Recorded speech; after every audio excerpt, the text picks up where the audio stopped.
Result of coming in here and just cutting and not doing any type of mitigation or grazing or anything. So here's an old maple stump.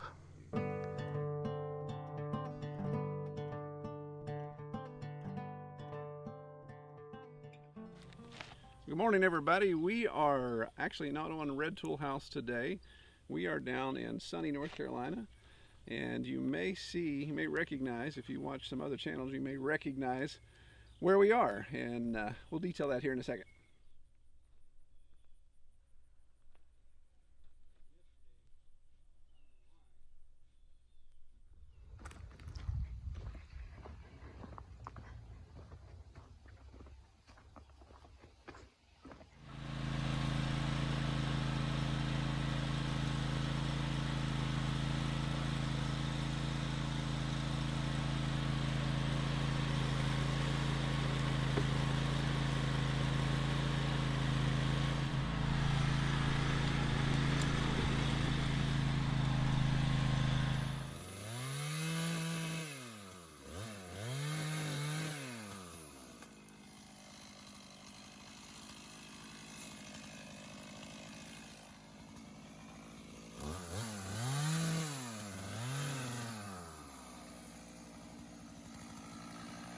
So if y'all are familiar with the Hollar Homestead, you know that Ben and Meg have 5 to 6 acres here in the foothills of the Appalachian Mountains in western North Carolina, a little bit south from us, obviously.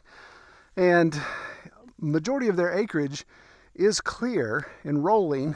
I would call it flat, being West Virginian, but rolling, and has these terraces all over it. It has terraces all over that Ben was telling me, according to his neighbors, were cut almost 200 years ago, pre-Civil War, and have these benches, what I call benches or terraces, for these areas of flat land, and then roll. And the camera's actually standing on one. So we're on the south side of their property, north-facing hill slope. So you can see it's right at noon or a little after, so you can kind of see the sun that's falling on here. This would be north facing, least amount of sun on their property during the year. But the previous owner, or maybe even 2 owners prior to, came in here and clear cut all of this and didn't do anything with stumps, didn't do any type of grazing. Ben thinks he was under the impression he wanted to come in here and dig a lot of this dirt out and sell soil and all those type of things. So he really didn't do anything with it. So the result of that, in the course of multiple years, judging by the poplar, I'd say maybe less than 10 years, you can just see how much thick this has grown up. And then everything that was coppiced is just growing up in these big clumps. I mean, everywhere there's just clumps of trees, poplar and sweet gum.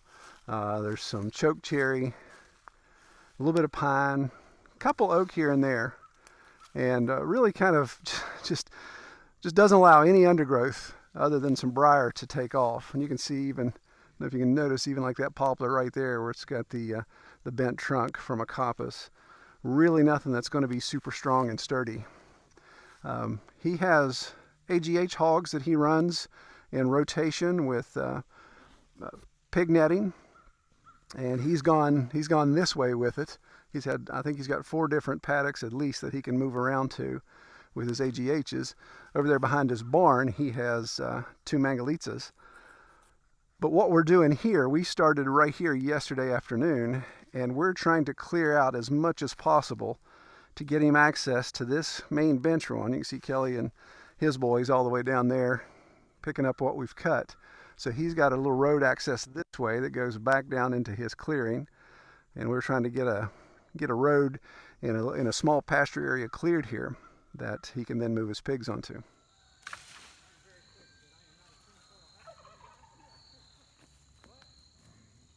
Female. Yeah.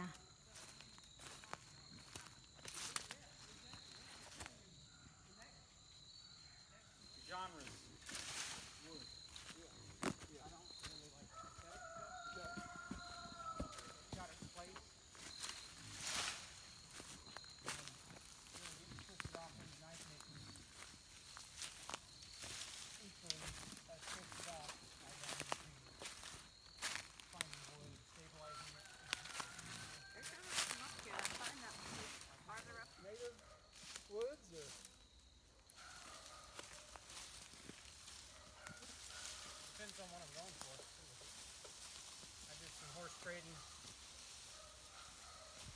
So as we started, the plan was to incorporate some elements of silvopasture in this. So we left behind selective chokecherries, water oak. We did leave a poplar or two for some shade. And of course, since they're already outgrowing everything else, it helps. A couple beech here, another chokecherry. What else did we leave behind? A couple more oak. There's a couple white oak actually over here behind Kelly that actually are in pretty good shape. And then a decent one even further back right at the tree line. We left a little bit of sassafras just because they like to have the sassafras for other uses.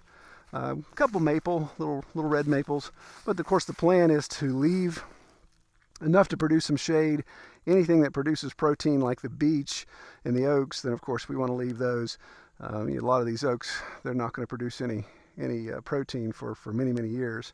But some of those beech, they'll get close. They'll start taking off within the next 10 years and producing some stuff.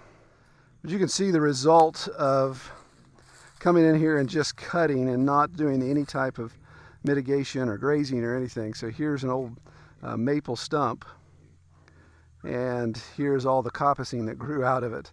So we left one behind here to grow up, but it's obviously going to continue to grow sprouts this spring that actually will create some forage for the hogs. So that it's not bad that they're there. It's just that maple's never going to be super strong. At some point that maple could die out at the roots. It's not going to live a long, healthy life.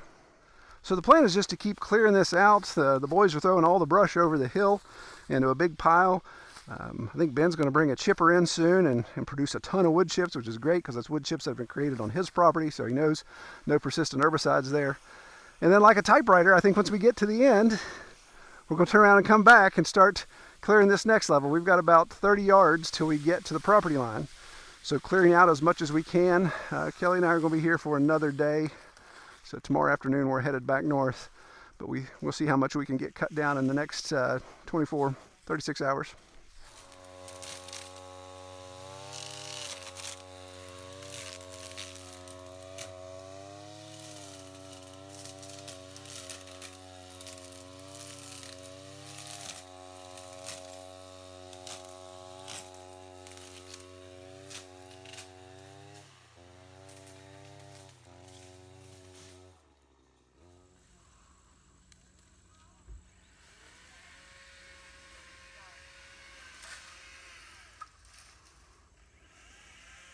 Alrighty, so completion of day 2. So 1.5 days we've worked, and we've made a pretty good bite out of this. It is extremely dense, and this is a really good example of when clear cutting is not managed. There's no plan afterwards, and so Ben and Meg, of course, inherited this. So this has been a lot of cutting. But I think it's going to work out great. I love these terraces. I keep calling them terrorists. It's 3 times. They don't have terraces on their property, we promise. Terraces. Benches. That's why we call them benches at West Virginia, because we're not smart enough to say terraces. At least I'm not. So we wrapped up today. We're going to come back and do some work again tomorrow. Hopefully kind of clear back in this area, going this way toward the camera, and make some more progress before we head back to the Great White North. Yeah. So, you had fun? I've had fun. Yep. Yeah. It was good. I'm not used to being outside doing this much work. It's been a while since the boys have taken over my job. It has been. Yeah, the teenagers have pushed you out of that position, so it's good to see Mama Bear out there. Working these muscles? That's right, stretching it like you used to, throwing it around, tossing logs around. So anyway. I still got it. But yeah, you do. You still got it. Look at this right here. Come on. No, don't. I can't lift Got spaghetti arms. But it's been real fun hanging out with Ben and Meg as well. We probably could have gotten more work done, but it's fun being out in the woods and take a break and just talk and hang out. People that we have a whole lot in common with. Yeah. It's fun to get together and tell stories. So we'll come back and show you a final product here tomorrow and wrap that up. Say goodnight, Kel. Good night. We don't say goodbye, but say good night. Good You night. didn't say goodbye. Okay. Good night. Good night. We'll see you tomorrow. Good night. See you tomorrow. So the 3 days we've been here, we've been staying at this really cool tiny house Airbnb, and it is really neat. I'll obviously show you some footage of the inside. It is a really neat setup, very cozy. The bed was extremely comfortable. You can kind of tell by my hair that I slept well last night. So we've really enjoyed staying in it. I'll have Kelly post some details in the video description below if you want to look this up on Airbnb. It's here in North Carolina. But check this out. Check out this view. Look at that view. Isn't that incredible? So what's neat is the Airbnb, the tiny house here, is behind this main house, and the basement floor of the main house is an Airbnb as well. So if you had more than 4 people and you wanted to stay somewhere close to this area of North Carolina, close to Asheville, then you've got some really nice amenities here.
Drawer slides, yeah. And the casters on the floor. Oh, there's a little fold-up table here too. Yep. That's cool. So does that like lock into place to climb up there? Yeah, there's.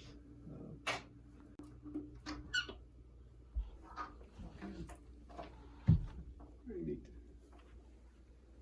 So the Airbnb Superhost just did a great job. I mean, every amenity you can imagine in this tiny home was taken care of. All the little details, very cozy, very comfortable, and we really enjoyed it. We love staying in Airbnbs. I'd do that the rest of my life if I could, and never spend another day in a hotel. But we've really enjoyed it. So we're going to get back to the Hollars, and we're going to wrap up today. So today is day 3 here at Hollar Homestead, and we're just putting in a couple hours here today before we hit the road. All the guys are working in the background, finishing up here. They've been able to accomplish quite a bit on clearing this land so that they can move their pigs to this new pasture. I will do a little walk around and let you see what all we've done. So down here you'll see where the pigs are now. And if you just walk up this hill to where we are here on this next level, we've been able to clear out quite a bit here. Up to this little bench right here. Been able to not clear but open up quite a bit. He's been selective on some trees to leave, so for shading, but also beneficial trees, but still have space for the pigs to roam around up here.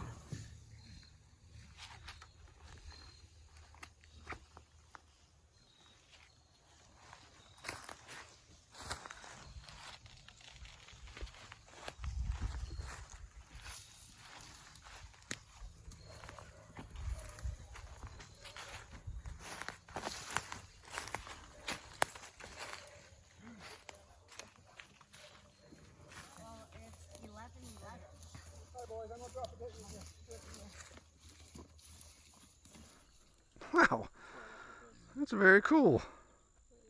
You did all that with a knife or a chisel? File. File? Yeah, okay, I see that. Very nice. Yeah, that way when you whack somebody upside the head, you do it with style, right? That's right, exactly. Lasting impressions, like we call it. It's like, oh, you must have gotten hit by Tyler's stick. I see that now. All right, well, I'm going to do a quick closeout if it's all right with you guys. Oh, yeah. All right, well, it's the end of day 3. We're calling it cut here at noon. We're going to head north. You guys got a lot going on as well. So we have sweat and bled together, and it's been good.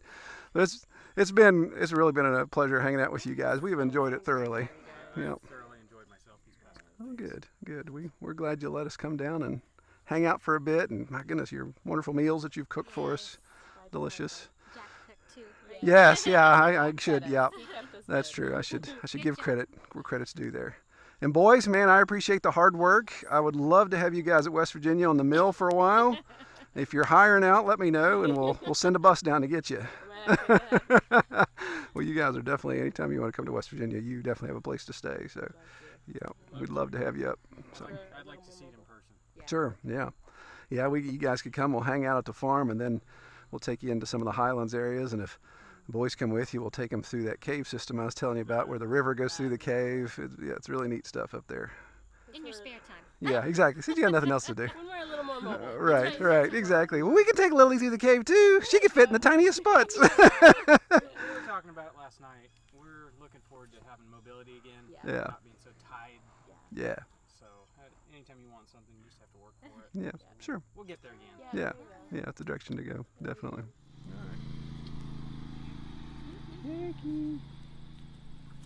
That's a big Tom.